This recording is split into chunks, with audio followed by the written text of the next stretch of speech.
everyone. Welcome to episode 22 of The Bottom Line. As always, I'm joined by my co-host Syed. So again, we have another very special episode for you, jam-packed with a lot of information. So as always, we're going to kick things off with our tech update from Syed, and then we're going to dive deep into what's been transpiring in crypto land, which obviously this week was very eventful, and there's a lot of pain that seems to be in Twitter land and really on all social media platforms. So we're going to talk a little bit about that. I also want to address whether or not we're going to continue to see market rotation out of growth stocks and into value plays. We're also going to take a look at the earnings for the upcoming week and the upcoming economic data to be released. We're also going to be talking a little bit about the Fed that's expected to speak regarding, again, the cryptocurrency situation. And we're going to end things off with our stock picks for the upcoming trading week. So with that being said, again, the floor is yours for the tech update. Thanks, Deepak. Hey, everyone. Hope everyone's doing great. I just wanted to highlight a few technology and security updates for you guys. So to start off, I wanted to start off by mentioning AWS. So AWS is Amazon's cloud server. Now I wanted to talk about a kind of a way that attackers are hiding their IP addresses inside AWS. And this is an article that came out and a few days ago, and I'll leave it in the description below. But what essentially is happening is that the Amazon Virtual Private Cloud, so the Amazon VPC, it's a service that lets you launch AWS resources in a logically isolated virtual network that you define, right? Now, customers have complete control of their virtual networking traffic and can select their own IP address range, create subnets, configure routes, tables, network gateways, whatever. But the problem lies here. Unfortunately, the feature that allows customers to control their IP addresses also allows attackers to control the IP addresses written to the AWS CloudTrail logs while accessing a compromised account via a newly created VPC endpoint. Now, I'm not going to get any more technical here, but what essentially attackers can do is they can obfuscate their IP addresses by making it look like an organizational IP address, an employee home external IP address, a potentially whitelisted third-party service provider public IP address, or a special private reserve testing or documentation only IPv4 subnet block. So essentially, the attackers can make their IP address look legitimate and basically use that to do phishing or any type of social engineering and stuff like that. So the article goes in depth, and I'll again leave it in the description so you can check it out and read it on your own. And I recommend you do read it if you leverage AWS in your day-to-day lives, because this is really important that you should know. Next up, I wanted to talk about the Colonial pipeline. I promised everyone that I would have an update for this coming week. So if you guys missed last week's episode and haven't heard the news yet, the Colonial pipeline was basically hacked, right? 2 weeks back now, and we talked about it in the previous episode. It's been all over the news, right? They went under a cyber attack, right? And essentially, in this update, the FBI investigated, and they came to a conclusion that a group named Darkside was behind the recent attack, and it was a ransomware attack, as I mentioned previously last week. And in this hacker group basically received a total of 90 million in Bitcoin ransom payments before shutting down last week. For this Colonial pipeline alone, they reportedly asked for a 5 million ransom, and Colonial actually paid that ransom to the group, right? More about this hacker group. Basically, they operate what's known as a ransomware as a service. In previous episodes, we talked about malware as a service, right? Again, both business models for not so good things. So for ransomware as a service, it's basically hackers develop and market ransomware tools and sell them to other criminals who then carry out attacks. And ransomware is a type of malicious software that's designed to block access to a computer system. Hackers demand a ransom payment, typically cryptocurrency, in return for restoring access. And on Friday, London-based blockchain analytics firm Elliptic said it had identified the Bitcoin wallet used by Darkside to collect ransom payments from its victims. That same day, security researchers Intel 471 said Darkside had closed down after losing access to its servers and as its cryptocurrency wallets were emptied. Darkside also blamed pressure from the United States, according to a note obtained by Intel 471. And there's more in the article regarding Darkside, but essentially I wanted to let our viewers know that Darkside was responsible for the pipeline attack, and now they're shut down basically. As their crypto wallets are now emptied, and yeah. So again, I'll keep you guys updated on this if there's any more developing story on here. Just to add on though, another article, and this is again based on the pipeline hack. Biden administration is eyeing cybersecurity funding after the hacks, and this article just goes into how because of what happened with the pipeline, and then also other cyber events and stuff like that, they're making cybersecurity a target. And I'm not going to go into too much detail on that, but you can read the article, and it goes into detail as what Biden and his administration are trying to do to prevent cyber attacks. Next, I have a news about a new botnet that security researchers have found. It's called Simps botnet, and basically it's similar to the Mariah or Gafket botnet that I've mentioned before in previous episodes. But these botnets basically are modules for distributed denial of service functionality. The botnet might be in the early stages of development because of the presence of the infected.log file after execution, but the interesting fact I found about this is the author behind this botnet that's developing this botnet has a YouTube channel and a Discord server for the usage and demonstration of the botnet. So the YouTube channel and the historical data provided evidence that the Simp botnet is active since April 2021. So just something to keep an eye out on. And again, the article is in the description below, so you can read more on how the botnet works. Next up, New Zealand hospitals were infected by ransomware, and it resulted in some canceled surgeries. And basically, the intrusion believed to have entered through email and phishing. So won't go into too much detail there, but you can always read the article. But once again, ransomware playing a huge role, and that too in healthcare. And we've seen that before in previous weeks as well, right? Ransomware and phishing targeting the health and medical fields, and resulting them to perhaps shut down, cancel surgeries, etc. Next, I want to talk about a bug that's exposing camera private feeds to random users. So if you have a camera by Eufy, so the company spelled EUFY, if you have any of their cameras, and if you leverage them, their private feeds are being exposed to random users. And there's a bug that came out, and customers are basically panicking. They're questioning the parent company Anchor security and privacy practices after learning their home videos could be accessed and even controlled by strangers due to a server upgrade glitch, right? So wanted to let our viewers know there. If you do use this, then be sure to update your firmware if they have rolled out an update, and just be aware of this.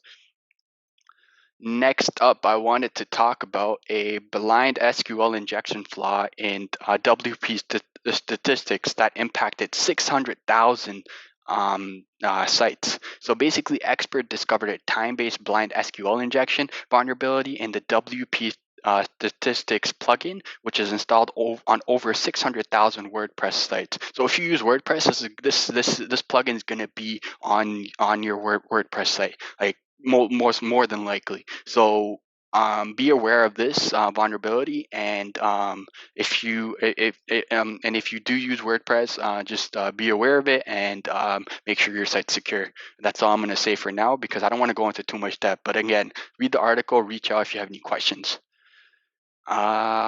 And then more on Amazon, there's fraudsters that are employing Amazon wishing. So with the V, basically phishing over the phone, over voice, and they're basically doing that in wishing attacks and fake order scams. So again, wishing is a form of phishing over voice and phone. So just something to keep an eye out on. And these campaigns are growing steadily as we speak. So not only with Amazon, but like with other stuff too. So just be careful there.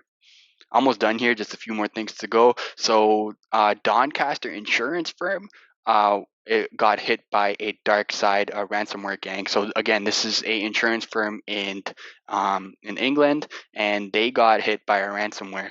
And again, I want to point out all these ransomware attacks because they've been a trend recently. And yeah, so feel free to read more on those. And then I want to talk about Air India. They had a data breach that impacted 4.5 million customers, and this was major news there because it is their flag carrier airline. So yeah, that was a developing story for Air India. And then to end off, I wanted to talk about NVIDIA. So they're announcing a 4-for-1 stock split. So basically, what's going to happen here is that the common shares are about to get a whole lot cheaper, and not because the stock is in trouble. We all know that NVIDIA has been killing it. They're great. The chip maker basically announced in a press conference released Friday that it would initiate a 4-for-1 stock split. The company's board of directors have already approved the move, and NVIDIA said it's going to make its shares more accessible to investors and employees, kind of like what was rumored that Amazon would do, right? Basically, that's what they're doing. So new investors can come in at a cheaper price. The split will come in the form of a stock dividend, distributing 3 additional shares of common stock for every share investors own as of close of business on June 21st. The new shares will be disseminated after the market close on July 19th and will begin trading on a split adjusted basis on July 20th. The move will require shareholder approval at the company meeting next month. So something to keep an eye out on.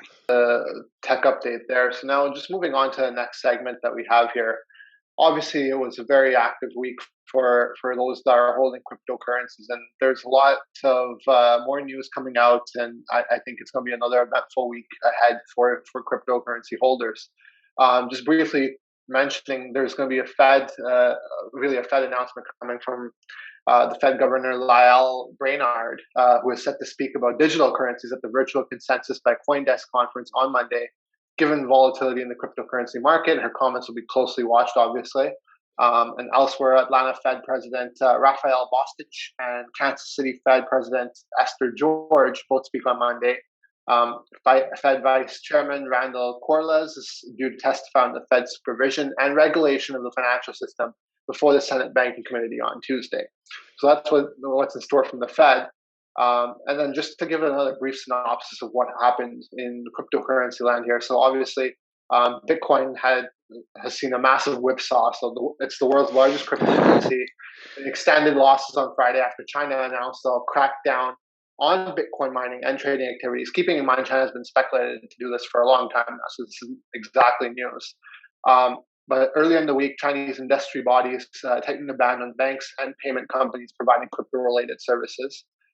Separately, the U.S. Treasury Department on Thursday called for new rules that would require large cryptocurrency transfers to be reported to the IRS, the Internal Revenue Service, and the Federal Reserve flagged the risks cryptocurrencies pose to the financial stability.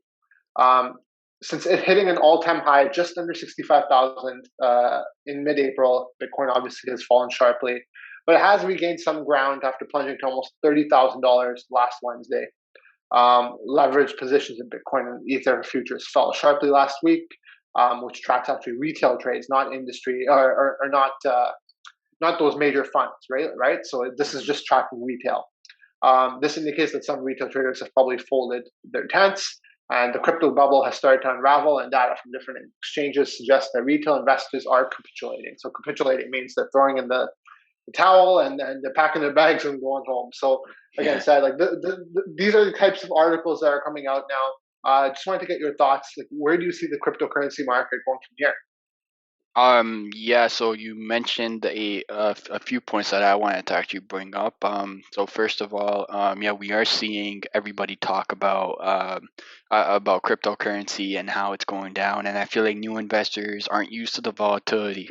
But I feel that crypto, like news aside, if you're going into crypto, you should be prepared above like to face volatility, and that too higher than the stock market. Um, it's the part of the game, right? And without volatility, we won't see massive bull runs either, right? You need volatility for those 10x, 5x, 15x, even more gains, right? You need volatility for that. So this is all part of the game. But now with the news coming out, so the Chinese news, we've been hearing that since like the 2017 bull runs. Like they always do stuff with crypto.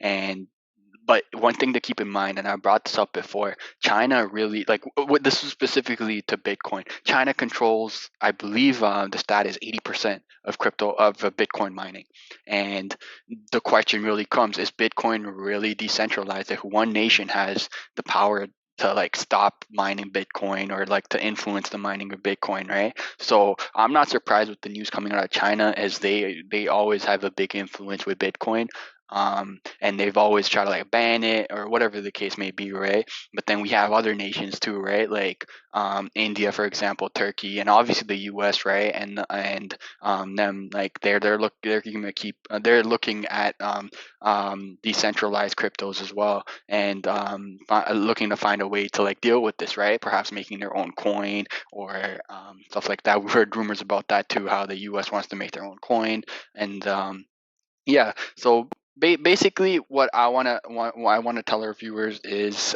if you're a long-term investor into crypto and you believe in the project, and that's why we always say to do your due diligence, right? If you believe in the foundation of a project, such as Ethereum or whatever the case may be, hold strong. And when you invest into crypto, invest money that you can afford to lose.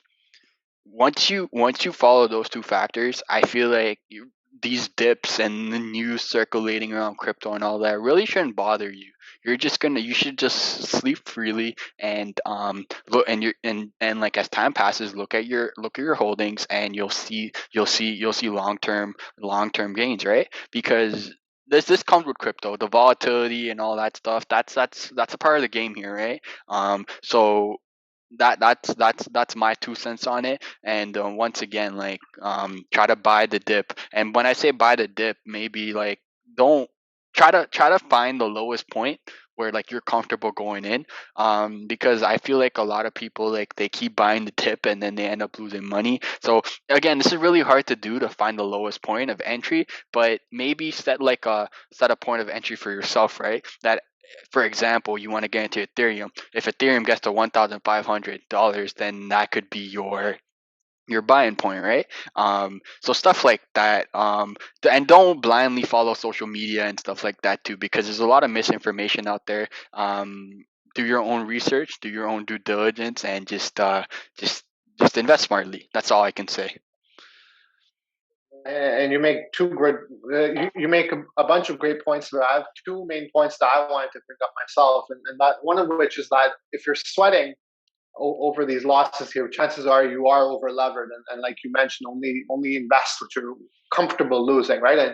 And really, when you're building out your portfolio as you get older, you want to invest in assets that generate some sort of cash flow. That's why a lot of older investors look to real estate, right? Because you think that, okay, like if I buy a real estate investment property, I can get rent out of it. So like obviously you should try to put your income towards generating passive income, right? And that's something that you should primarily focus on. And these sort of assets are speculative assets, right? And you can lose them all. And to actually allocate a significant amount of your portfolio into a cryptocurrency, that's not prudent investing, right? So and to that effect, the second point I wanted to make is I actually read a statistic online, and that showed that 1 in 3 crypto investors have no idea how it works. So Yeah. that goes back to the due diligence stage. Like you're investing because you see all the hype around it, to the point where you can't walk on the street without hearing someone talk about cryptocurrencies, right? I think that's where the problem stems from, because people think it becomes free money. And what happens in these speculative markets is when you think it's free money, that's when the rug pull usually comes, right? So obviously, if there's two things here. One, you have to know what you own, right? So these projects like Ethereum, Cardano, Bitcoin, whatever the case is, right?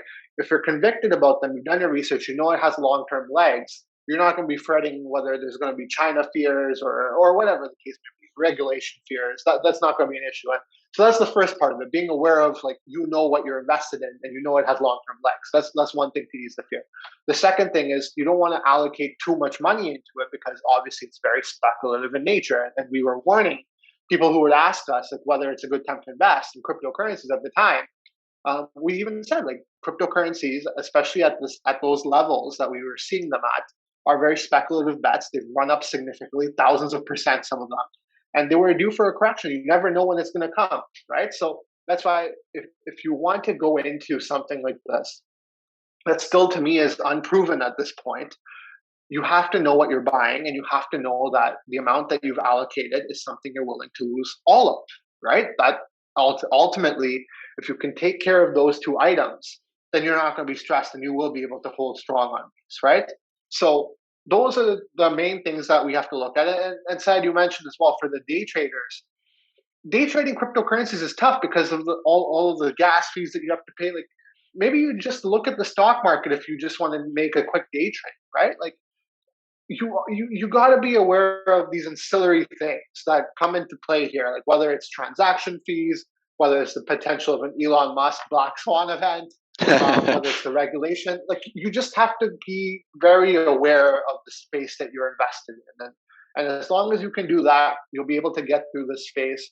Obviously, we're in a capitulation phase now. I think if you were interested in buying into cryptocurrencies, this is the time you want to take a serious look at, okay, maybe I am considering taking a position now because fundamentally, I don't think much has changed since 2 weeks ago, right? Exactly the same landscape. So if you are bullish on cryptocurrencies, maybe this is a good time to invest. And like you said, it's hard to time the bottom here.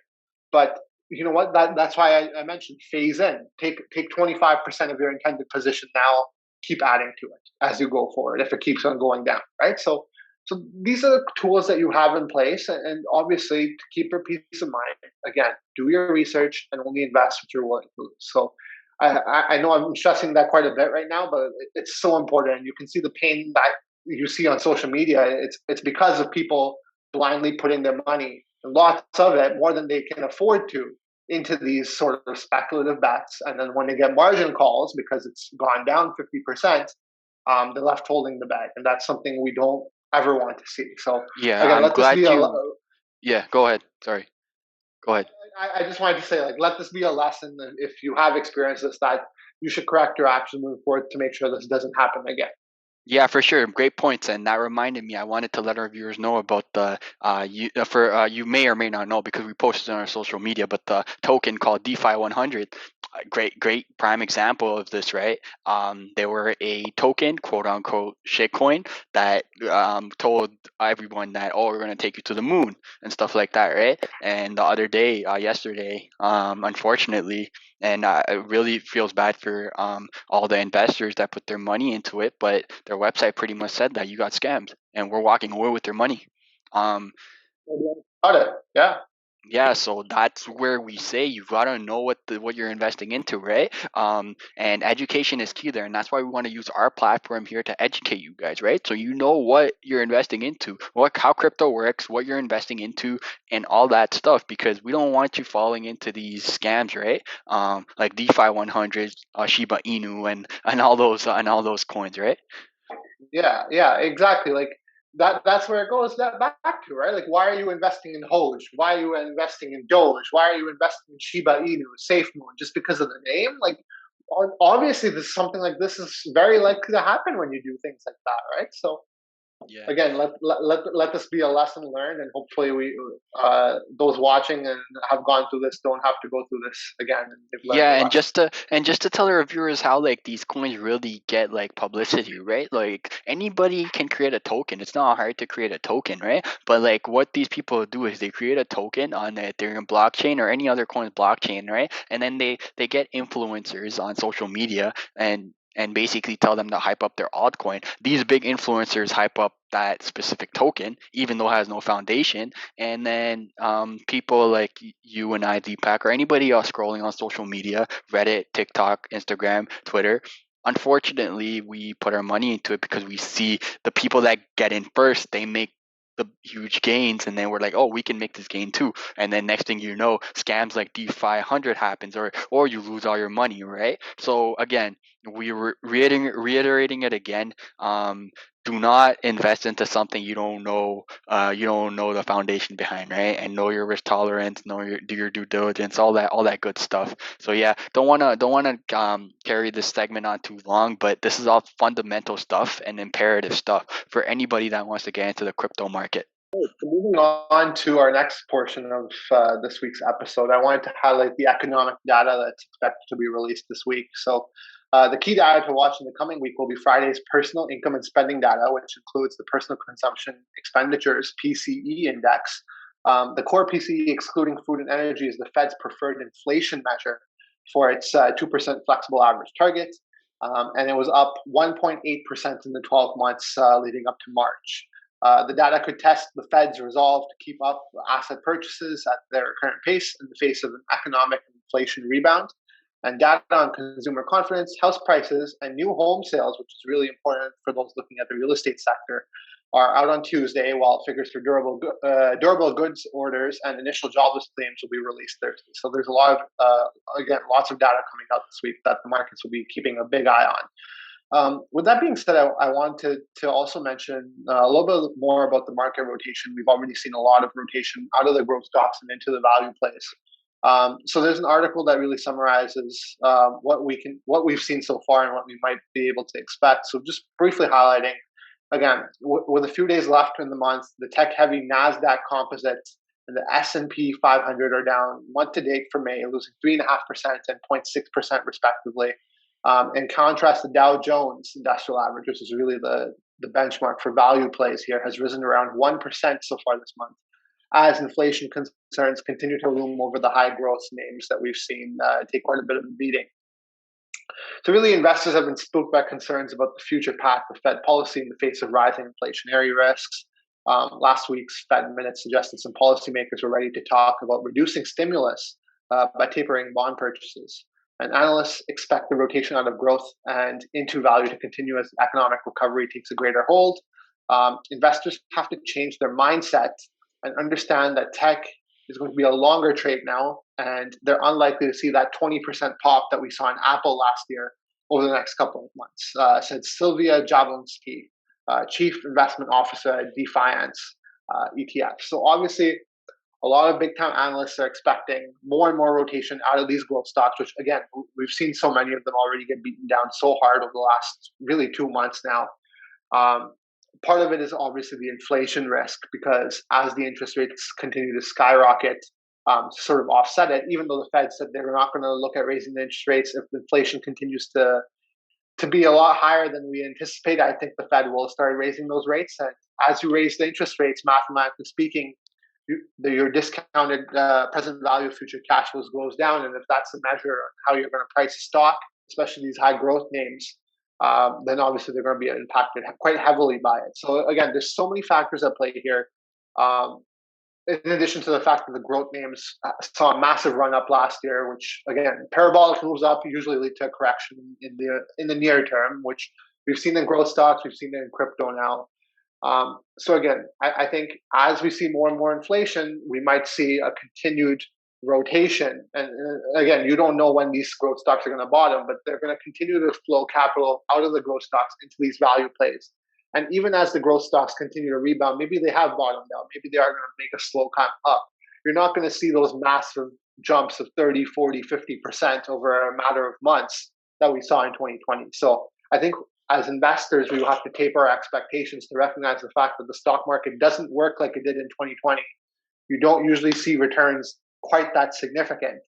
And just channel those expectations, taper those expectations, and keep an eye on the economic data to come out over this next week, because that's going to have a significant impact on whether the overall broad indices are on a move forward. So again, keep your eyes out for the market, keep an eye out on the data, and keep listening to these analysts, because they all provide important information, and it makes you a better investor to know the macroeconomic changes that are taking place in the economy. So again, this is all part of doing your due diligence. It doesn't have to stay in particular to a certain stock, right? You want to have a general pulse on the overall market, and keeping an eye on this data helps you do that. So definitely that's something we're going to help provide updates on, but also you should be doing that on your own, just keeping an eye and keeping a pulse on the market.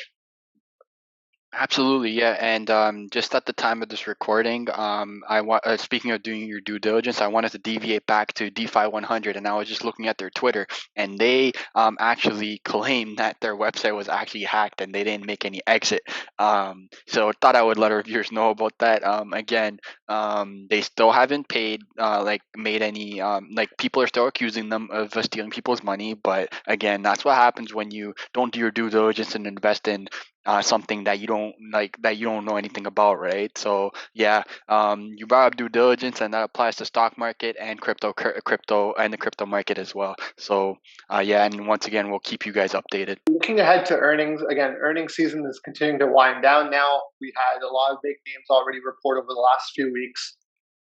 So we have some major retailers that are left to report, most notably Best Buy, Costco, and Nordstrom, which obviously, as the recovery continues and in the States everything's opening up, I think Nordstrom and many retailers are going to benefit from that now as people look to get out of their homes and step outside. Costco obviously was a big beneficiary of the pandemic also. But I do suspect they'd have a great quarter and great results. And Best Buy as well. I think Best Buy should, I don't know if they'll outperform, but I think they'd probably have a solid earnings report. And other than that, I see a lot of retail names here. But Syed, is there anything from like the tech side of things that any companies that you know of that are reporting earnings? Yeah, so I brought up NVIDIA in the tech update, and I remember I mentioned their stock split coming up, but they're also releasing their earnings this coming week, and then also Salesforce, and then Dell Technologies, and then back to retailer, as you mentioned, right? There's a bunch of retailers as well, in addition to what you said. So American Eagle, Outfitters, Autodesk, and then for those of our viewers in the States, there's Dollar General, Dollar Tree, and that's pretty much it from what I see. Also, Urban Outfitters, and a few more retails, a bunch of retails actually next week. But yeah, keep an eye out on these stocks, and we'll talk more about these next week in their earning reports. I know you mentioned NVIDIA in the tech update. I think if NVIDIA reports great earnings as well leading into it, I think it will be a great play, even if you're a short term trader as well. Obviously, like I say, you always want to look for catalysts here. I think the catalyst of the stock split is a strong one as well, as we saw with Tesla's split announcement and Apple's split announcement. They saw a massive run up there leading into the split. And I think coupled with the great earnings report, I think NVIDIA could do very well over the next few weeks. So definitely one to keep an eye on. For sure, absolutely. Yep. Just to recap the performance of our stocks from last week that we had picked for you, Brookfield Renewable Partners was my renewable energy pick from last week. Looking at the 5 days, so it opened on Monday morning at $43.63 Canadian.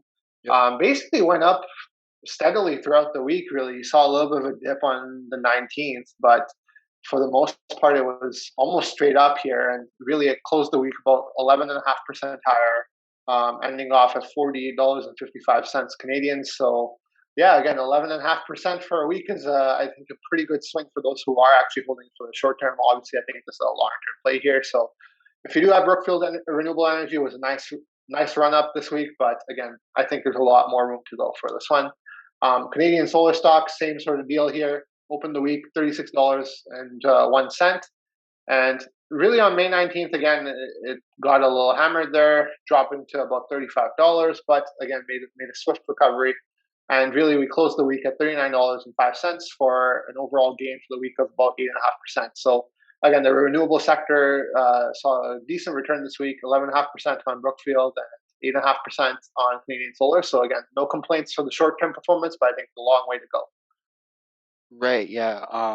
And then my pick last week was actually a crypto coin called Engine, and again, it didn't do too well because, as we mentioned, all the crypto news coming out. Usually, when you see Bitcoin going down, we see all these altcoins going down, right? And Engine is a token. But again, it's a long-term thing for me. Just wanna show our viewers though how it did last week, because as always we want to show you our picks always, even if they do bad. But um, just looking at the 7-day chart, so a week ago it was at $8.90, and now it's down to, it had a dip all the way down to around 95 cents, 96 cents. And then as you can see, the ups and downs, the volatility is really high. But right now it's sitting at around 99 cents. Once again, this is a long-term project that I see potential in. I don't expect to see like gains overnight and stuff like that. And always read their white paper, do your research, and yeah. But again, this is the 7-day chart, and expects a lot of volatility, as always in crypto, and especially with tokens like these.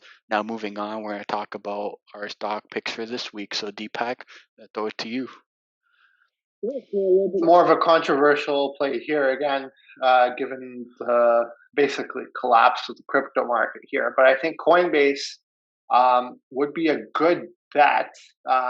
Not necessarily because I think cryptos are going to rebound significantly within a week, which is possible. But we can take it with a grain of salt for now. But really, I think Coinbase is a short-term swing here, just because I feel like at some point it's going to be oversold, right? So obviously Right. at the IPO level, it was $385. It was the IPO price.